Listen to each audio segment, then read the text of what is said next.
বন্ধুরা, কচু পাতা ভর্তা খেতে যেমন সুস্বাদু তেমনই কিন্তু খুব উপকারী। আর এই পাতার মধ্যে রয়েছে আয়রন আর ক্যালসিয়াম, যেটা কিনা রক্তশূন্যতা দূর করে আয়রনের ঘাটতি পূরণ করে। দেখুন বন্ধুরা, আমার বাড়ির পাশে নিচু জমিতে কত কচু শাক হয়েছে। আর ওখান থেকে বেশ কয়েকটা বেশ সবুজ দেখে কচু পাতা আমি উঠিয়ে নিলাম ভর্তা বানানোর জন্য। এখন ওই কচু পাতাগুলো বেশ ভালো করে পরিষ্কার জলে বারে বারে জল পাল্টে ধুয়ে নিলাম। আর ধুয়ে নিয়ে এখন আমি ওগুলোকে রোল করে নিয়েছি।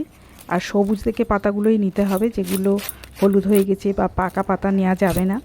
একদম ছোট ছোট টুকরো করে আমি কেটে নিয়েছি।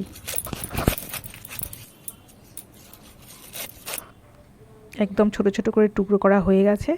এখন একটা কড়াই বসিয়ে দিয়েছি, ওর মধ্যে দিয়ে দিয়েছি 1 কাপ জল। ঠিক এইভাবে বন্ধুরা করবেন, একদম গলা ধরবে না।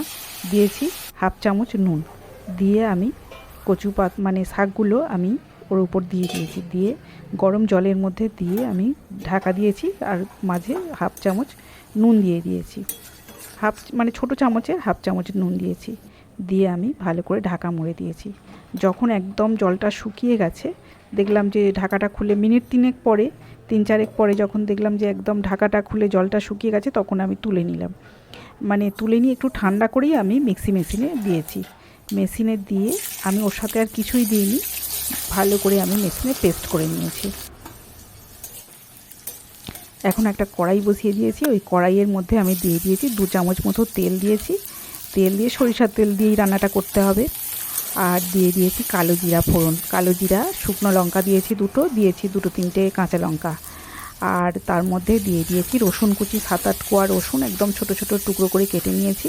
দিয়েছি একটা মাঝারি সাইজের পেঁয়াজ। বেশ ভালো করে এখন নেড়ে নিতে হবে, বেশ ভালো করে ভাজতে হবে। আর তখন আমি দিয়েছি হাফ চামচেরও কম পরিমাণে হলুদ গুঁড়ো, আর দিয়েছি আরও একটু লবণ দিয়েছি। লবণটা আপনারা বুঝেই দেবেন কতটা লাগবে, যে যেমন যে পরিমাণে করবেন সেই হিসাবেই দেবেন। আর বেশ ভালো করে কিন্তু এইবার জলটাকে ভালো করে শুকনো করে মানে ভেজে নিতে হবে। ভিতরে কিন্তু একদমই জল থাকলে হবে না। জলটা একদম শুকিয়ে গেলে কিন্তু একদম গলা ধরার বা গাল ধরার বা গলা চুলকানোর কোনোই ভয় নেই।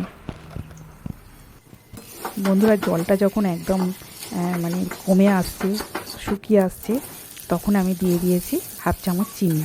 একটু মিষ্টি মিষ্টি হলে খেতে কিন্তু ভালোই লাগবে। আর এখন আমার একদম তৈরি হয়ে গেছে দেখুন। আর মাঝে আমি কিন্তু 1-2বার তেল দিয়েছি, একটু তেল বেশিই লাগবে। একদম অল্প তেলে হলে কিন্তু খেতে ভালো লাগবে না রেসিপিটা। আর আমি একটা প্লেটের মধ্যে সুন্দর করে সাজিয়ে নিয়েছি, আপনারাও ট্রাই করবেন।